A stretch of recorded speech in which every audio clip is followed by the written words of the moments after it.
പരിശുദ്ധ പരമ ദിവ്യകാരുണ്യത്തിന് നേരവും ആരാധനയും സ്തുതിയും പുകഴ്ചയും ഉണ്ടായിരിക്കട്ടെ. പരിശുദ്ധ പരമ ദിവ്യകാരുണ്യത്തിന് നേരവും ആരാധനയും സ്തുതിയും പുകഴ്ചയും ഉണ്ടായിരിക്കട്ടെ. ഇന്ന പ്രഭാതം മുതൽ ഈ നിമിഷം വരെ ഞങ്ങളെ ഓരോരുത്തരെയും കാത്തുപരിപാലിച്ച് അങ്ങയുടെ അനന്തമായ കാരുണ്യത്തിന് നന്ദി പറഞ്ഞുകൊണ്ട് ഈ ദിവസത്തെ സമ്പൂർണ്ണമായിട്ടും അങ്ങയുടെ കരങ്ങളിലേക്ക് സമർപ്പിക്കും. ഇന്നത്തെ തിരുവചനത്തിലൂടെ രാജസ്ഥാനം സ്വീകരിക്കാൻ പോയ പ്രഭു തൻ്റെ ഭൃത്യന്മാർക്ക് താലന്തുകൾ നൽകിയതിനെക്കുറിച്ച് ഞങ്ങളെ ഓരോരുത്തരെ ഓർമ്മിപ്പിച്ചു. ഈ താലന്തുകൾ വിവിധ രീതിയിലാണ് അവരുപയോഗിച്ചത്. 2 പേരെ ഇരട്ടിയായി വർദ്ധിപ്പിച്ചു. ഒരാൾ കിട്ടിയ താലന്ത് തുണിയിൽ പൊതിഞ്ഞ് സൂക്ഷിച്ചു. അദ്ദേഹം എന്നിട്ട് യജമാനനെ കുറ്റപ്പെടുത്തുകയാണ്.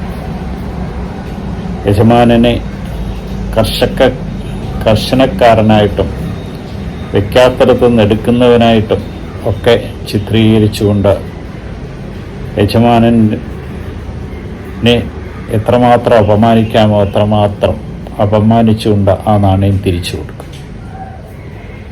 നമ്മുടെയൊക്കെ ജീവിതത്തിൽ ഇതുപോലെയാണ്.